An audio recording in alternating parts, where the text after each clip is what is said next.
Hello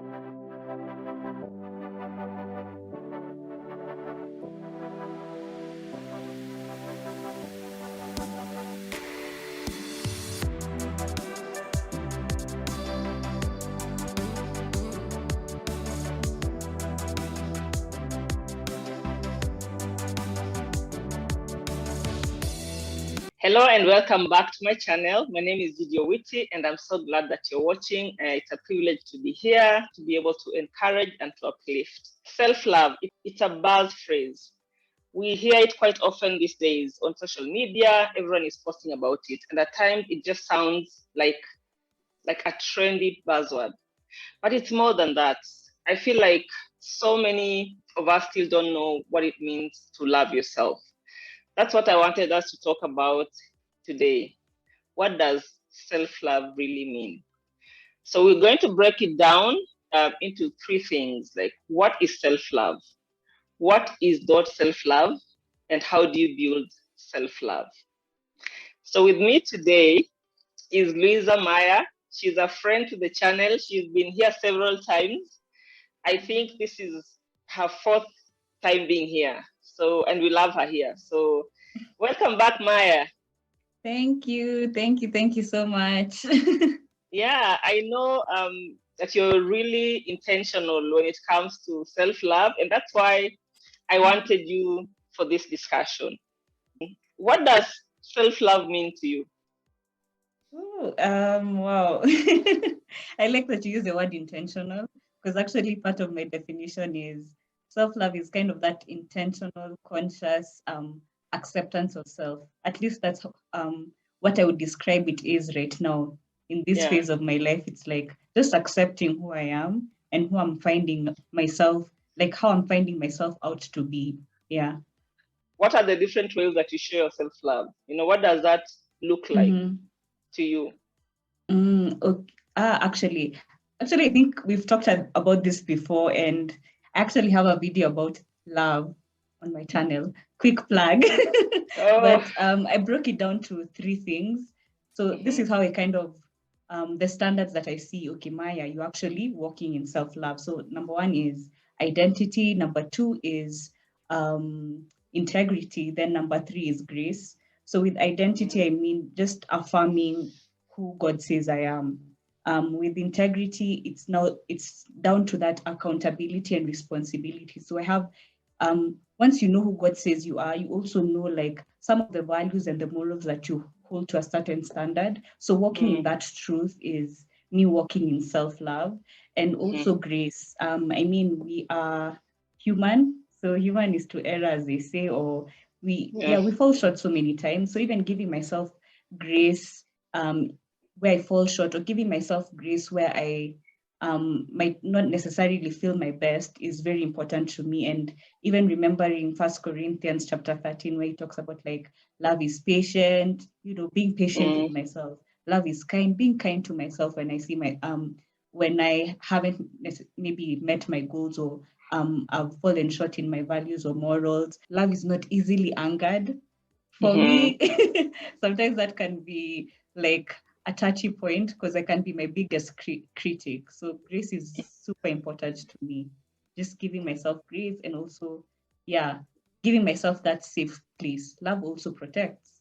Yeah. You've mentioned about grace, giving yourself grace.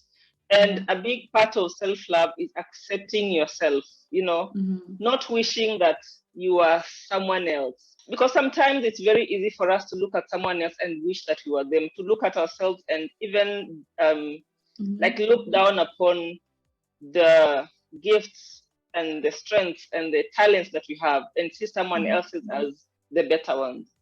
Also in that 1 Corinthians chapter 13, it talks about how love is not jealous, or love is not envious. So when I find myself comparing myself in a kind of negative way, I take a step back, like, why am I doing this? Is it because I see something that's lacking in me? It's recognizing that, okay, these are my strengths, and also these are my weaknesses.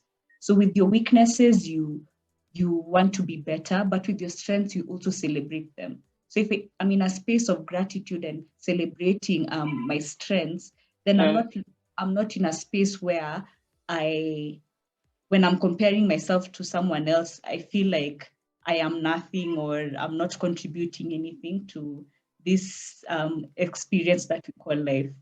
And I think social Yeah. media sometimes brings that out of us, like the whole comparison. Because you see, we don't realize that social media is not real. People put their Yeah. best foot forward, so people look very glamorous on social media. So you're comparing your life with someone's Mm. highlight reel. Like Yeah. the best parts is what you're Yes. comparing yourself with, and so you're putting yourself down, and you're feeling like you're not good enough. So what you said Yeah. about accepting yourself, I think, is so important. And even like giving yourself Mm-hmm. grace, the way we talk to ourselves. You wouldn't talk like that to somebody else, you That's so know, true. right? Like sometimes maybe you mess up and you're just like, you're so dumb. Like, how could you do this? Mm. You should have known better. What's wrong with you? Yeah. Like, you wouldn't speak like that to someone else. You wouldn't speak That's like so that to true. your friend. So why are you Mm. speaking like that to yourself? So Mm-hmm. even the grace and the compassion Mm-hmm. to give yourself, that is self-love. Yeah. Not that you're doing wrong things and you're not owning up to that, because Mm-hmm. again, being accountable is part of self-love. But just saying that, you know what, I am a work in progress, and I Mm-hmm. will get better, and I'm getting better. I'm on this journey and I'll get better. I think that's a big part of self-love. Yeah, and I think you've highlighted, okay, like 2 points with the social media thing. You said it's not real. And I mean, it's not that it's not necessarily real, it's just that it's one half of the story. And to make like a real Mm, and complete story, everyone has their ups and downs. So even you on social media, you're posting only your highlights. And I think it's just yeah. that recognition that, okay, yeah, this is someone's highlights, but maybe they've gone through so much to even get to this point. Or maybe and not to be negative, but just understanding that everyone, like, there's a full story, there's a real Yeah. story. Yeah. And even what you talked about, like us being our critics, like I said, that was something I was struggling with. Like I would be my biggest critic, and something that God has been teaching me is, that fruit of gentleness. You know how God like deals Hmm. with you. He doesn't rebuke you. There's a He's way very he speaks to gentle. you. Yeah, there's a way he speaks to you with tenderness and love, even when you've sinned. Like, there's a way he'll approach you and be like, okay, my child, this is what you've done wrong, this is what is right. So you hold yourself accountable, yes, but the way you speak to yourself is through that fruit of Yeah. gentleness. Another part of self-love is also about communicating your needs and your boundaries, Mm. especially your boundaries.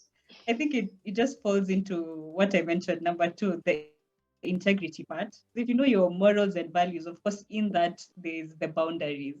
So you know how you have boundaries with yourself, you have boundaries with others. When I talk about boundaries with yourself, is also boundaries on, what you let into your life, and boundaries Yeah. with others is kind of like what you accept.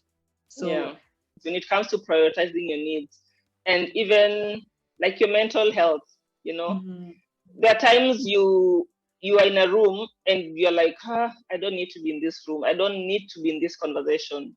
yeah. Sometimes even you're in a WhatsApp group and you're like, I don't Mhm, need to be here. And you leave mhm, because maybe the conversations are not edifying. Maybe the mhm. conversations are putting people down. The conversations Yeah. are attacking in nature.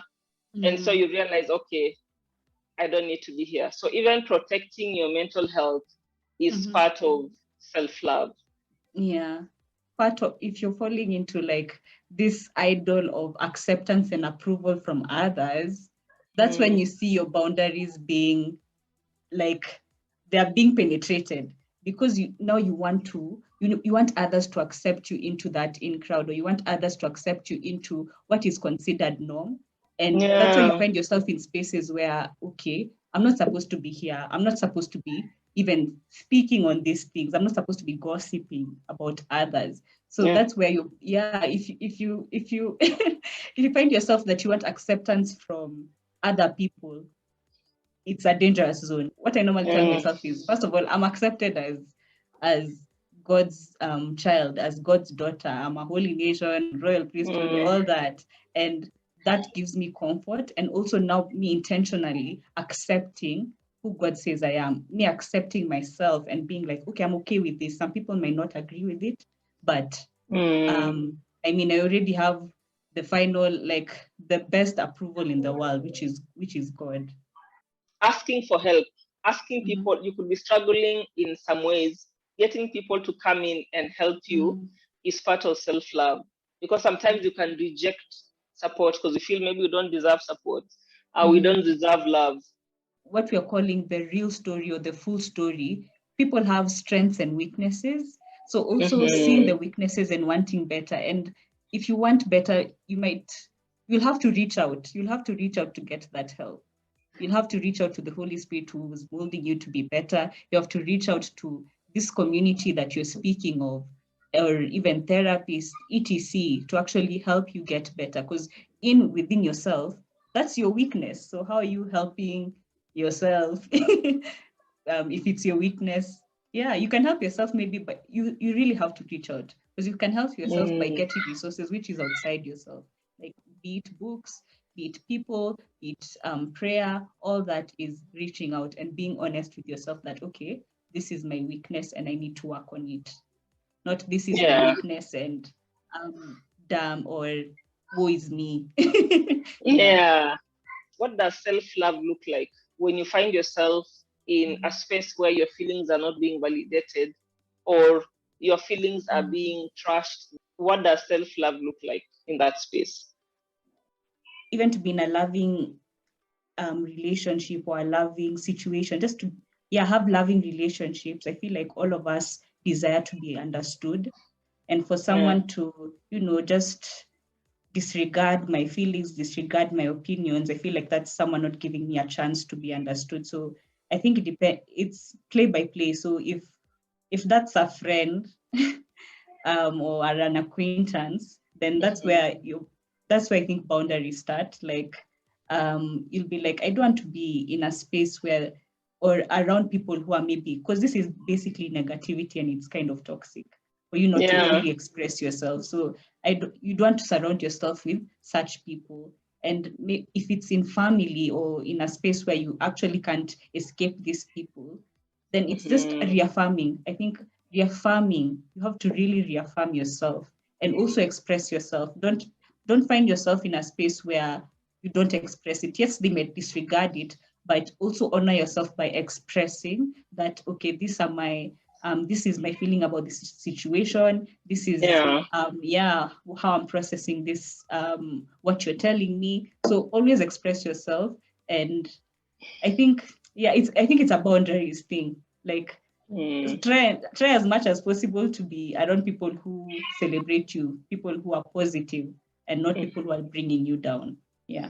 So in regards to making healthy choices, just making the right choices for your life, yes, is also a form of self-love. If you're, for example, recklessly just having sexual encounters left, right, and center, that is also a form of self-hate, because you're not looking at the consequences of what that means for you, and you're not looking at the future. Yeah, I totally agree with you. And I think it ties back to the whole integrity thing. And when I was like making this like identity, integrity, grace, I was kind of looking at also the template that God loved us through. And you know how even Jesus himself says that if you love me, you will follow my commandments. So this is kind of like, when I say integrity, it's God's commandments and also your own standards, your own morals and values. If you value your body, if you value your spirit, your soul, like there's some things you wouldn't necessarily be doing. So I think it's just holding yourself accountable and being responsible. If you love yourself, then you want a good future. You want a stable and a life full of abundance. So you have to recognize that for me to live this way, for me to live in a life of abundance, then these are the certain morals, values, these are the certain things that I need to do to actually achieve that. So, or to actually live it out. So yeah, it's down to integrity. You actually have to hold yourself accountable. Why do we need to love ourselves? Like what are the consequences if we don't have self-love? If we don't love ourselves, then basically we are not living internally and externally a life which we are proud of. So, and I think even when I answer that question, I'm thinking of, it's a matter of honor. Like, you're honoring God for his sacrifice. For he said he loved us so much, like even his act was an act of love. He loved us so much that he died for us. So even me loving myself is honoring God's sacrifice, and it's also honoring myself, honoring my honoring the life that I desire to have. So if you don't have self-love, I feel like for me it manifested in so many different ways. Like you end up being envious, you end up being in a depressed state, because like I said, maybe you're not honoring your life. So maybe even the consequences of you not honoring your life are showing up in your day to day, and that makes you, and that like brings you down. So yeah, I think it helps. You not loving yourself might lead to just a lot of mental, spiritual, physical, psychological ills that aren't necessary in this tough life that we have. Yeah. You are more likely to even tolerate abuse from others and mistreated from others, right? Because Yes. you have no sense of personal value. You don't know your worth. So you'd allow people to take you at a discount. Yeah. You get.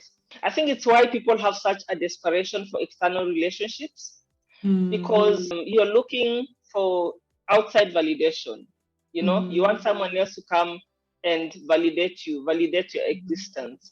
The love you have for yourself will regulate what you accept from others. Yeah. Because I'm not going to allow others to treat me beneath what I've established for myself. And usually people who accept ill treatment, misuse, disrespect, it's always an indication that there's a lack of self-love.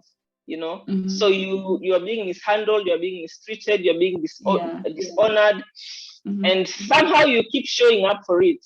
And that's so true. And even vice versa, I think there's a quote I've seen maybe online that talks about like, you can't love others if you don't love yourself, something along those lines. Like, I've really paraphrased it. So even if you're, even for those people who maybe will receive abuse, or just a lot of hate, or just lack of love, they themselves will be instruments to actually even bring forth that abuse, bring forth that mistrust, that hate, because they do not know how to fully love themselves. And even when you talk about the Ephesians 5 man, you know how it talks about like the men who are called to love, the men who are called to love their wives as Christ loved the church. It talks about a man who takes care of himself. Like, that's a man who actually loves himself, and through him loving himself, through him loving God, loving himself, he'll be able to love you as Christ loved the church. So yeah, it's super important for you to love yourself and take care of yourself. Yeah, that's so true.